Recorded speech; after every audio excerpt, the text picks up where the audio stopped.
Thank you. I actually hate being late, so I didn't plan to be late. I planned to be early, so apologies for that. Can I get a clicker? Okay.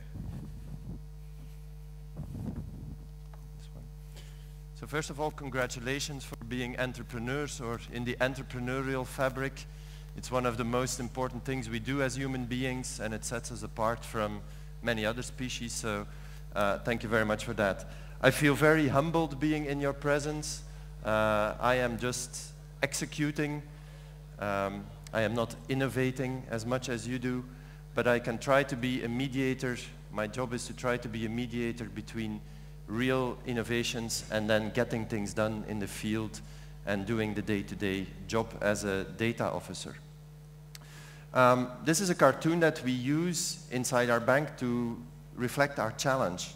The challenge that we have is to build new modern platforms on top of an old ugly thing that you see covered by that platform, which is like a big old bank vault with an ugly octopus around it, which represents the tentacles of legacy systems that we have to keep secure and operational while we build new platforms. Those platforms must enable us to become a platform business, allowing to connect innovators, allowing to connect fintechs, but also allowing to connect new players that sometimes we might think of as future competitors, the GAFAs, but they might not necessarily be that if we manage to succeed in being an open bank and building that open platform. So that is where this ecosystem comes in.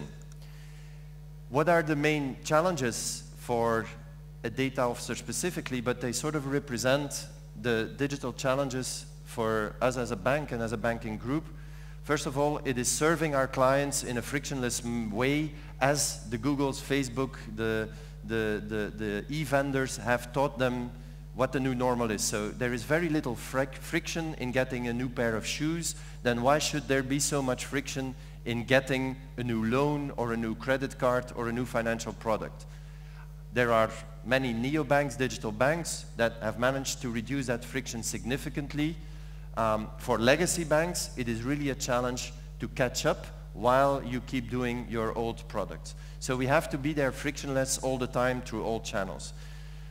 What is not the same thing in regular e-business when you buy a pair of shoes is the huge amount of regulation that you face in the banking industry, certainly in Europe, which is, we see the United States relaxing a bit the regulation. Europe is not going that way. So a big, significant chunk of our investment budgets go to complying with regulation, which is obviously a challenge because while you're complying with regulation, you're not necessarily innovating for the direct benefit of your customer.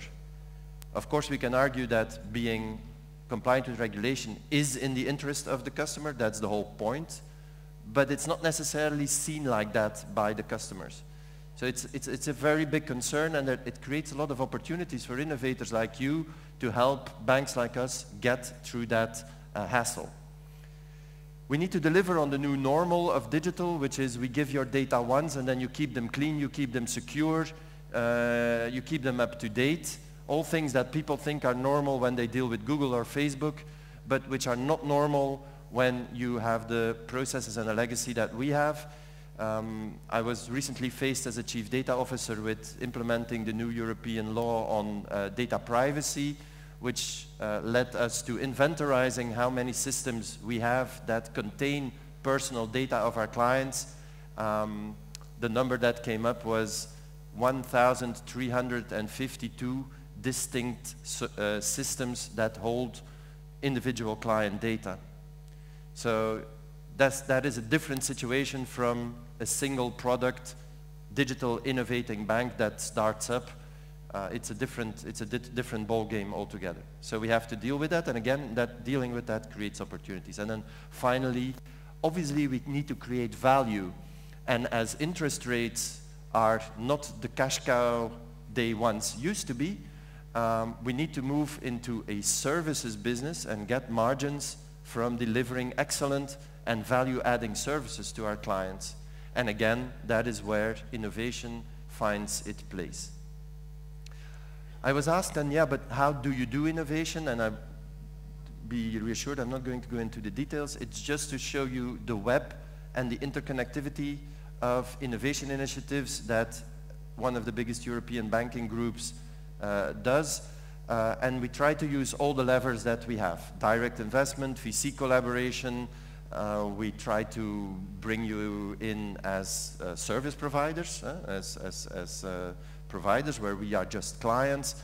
There are all kinds of ways. There are hackathons, there are startup initiatives, there are co-investments in local housing ecosystems, etc.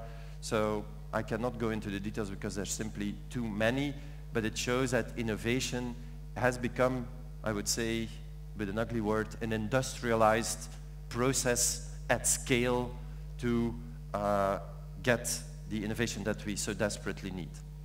Specifically for our branch, which is the Belgian branch, we handle about, we have a balance sheet of about 600 billion euros, which is about 1/3 of the total, slightly less than 1/3 of the balance sheet of the BNP Paribas group, which handles about 2 trillion euros of other people's money. That's always what I tell my teams. If you wake up in the morning, remember you are handling 2 trillion euros of other people's money, so that gives you a sort of sense of responsibility. We deal with about 3.5 million individuals in Belgium, 200,000 companies. Belgium has about 12 million inhabitants, so that gives you a sense of the fact that we are a systematic bank. So with that systematic responsibility comes, of course, that responsibility to innovate.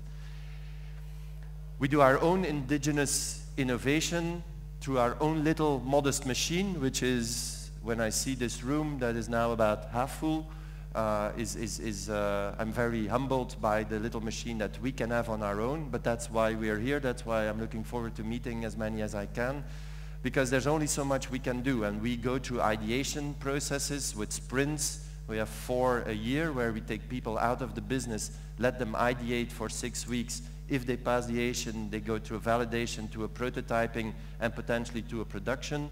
We've managed in the 3 years that we've been doing it to have put about 5 concrete initiatives into production. I'll mention a few of it. So it pays off, but it's obviously not the big industrial return of many production ideas that you get, so you cannot do it alone, and you need to connect into other ecosystems.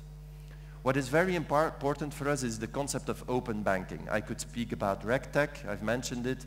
I could speak about doing digital marketing, but I selected this item as one of the key topics for innovation of the next years. First of all, because it's mandatory to be an open bank, but also because it creates a huge opportunity to rethink the business model, the financial model. And it led us, and that's what a bank does. If it's important, what do? You create a department. Okay, that's what you do in an industrial company. So we recently created the Open Banking Department, which has as a mission to bring all the initiatives that we do related to open banking, data exchange, product integration with third parties, to bring that all together and to make sure that our efforts do not get dispersed all over the place. And the 2 models that we see evolving in the future is that we want to be our own platform into which third parties will be able to integrate based on the PSD2 legislation, which forces us to be open. But it's also a great opportunity because we can offer a platform into which startups with other products, financial or non-financial, can integrate and sell through our platforms. What is our key platform? We have 3.5 million retail clients who all use our app on average once a day. So there's a huge platform opportunity for others to position products through that digital platform. The other way around is that, of course, we need to be pluggable in other people's platform. Other people's platform could be a GAFA, but it could also be a retailer, local, international, doesn't matter. It's probably not directly going to be another bank, although all the banks need to open up for themselves as well. So there are this is a bimodal approach that you need to take to open banking. And again, it is a wide open invitation to innovators to integrate in these two ways of platforming at the same time. We do all kinds of tactical things. I had to put this in because it's my life. We need to enhance our client intelligence. We do a lot of visualizations nowadays so that our commercial people understand their clients better, know what to do. In all modesty, I think we're at the very start of this. Client individualization and personalization is really at the start of the journey. Some ideas that made it into production, or some examples of other innovators.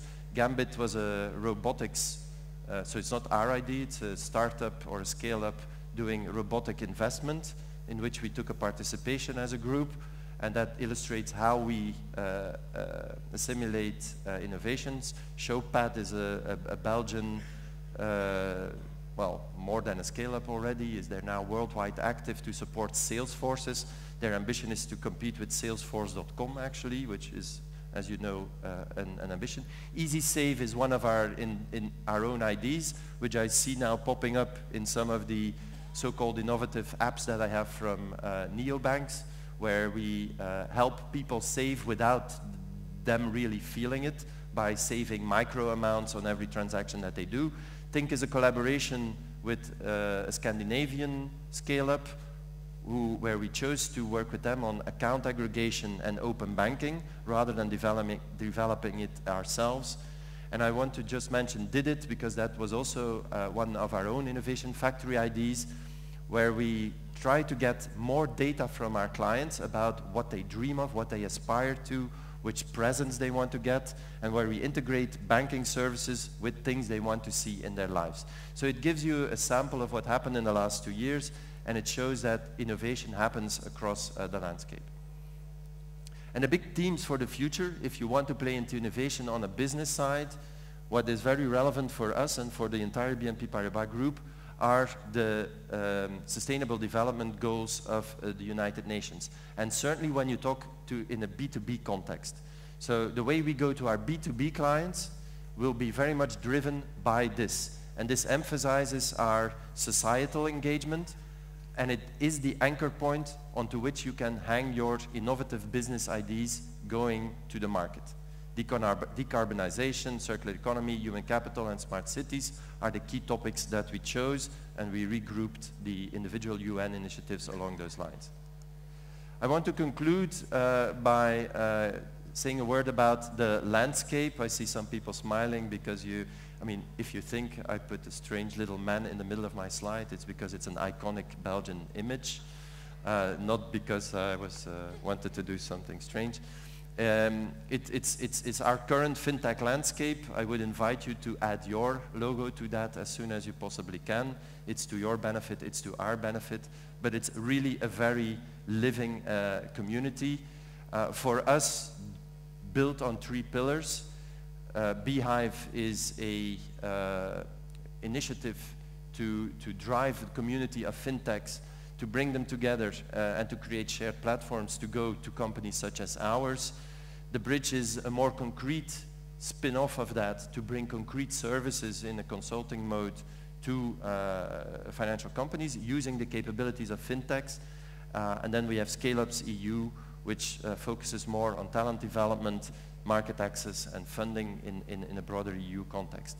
So we really can, as a bank, we really can benefit from a structured ecosystem, which also allows other financial startups to go into that. And I know my time is up, and I'll conclude in 30 seconds. I want to conclude by inviting you to Supernova 2018, which is a 4-day event, really focusing on scale-up, startup, FinTech collaboration. It's promising to be a big event. There are people in the room, Jacqueline, where are you, who can tell you more about it when you need to. There she is.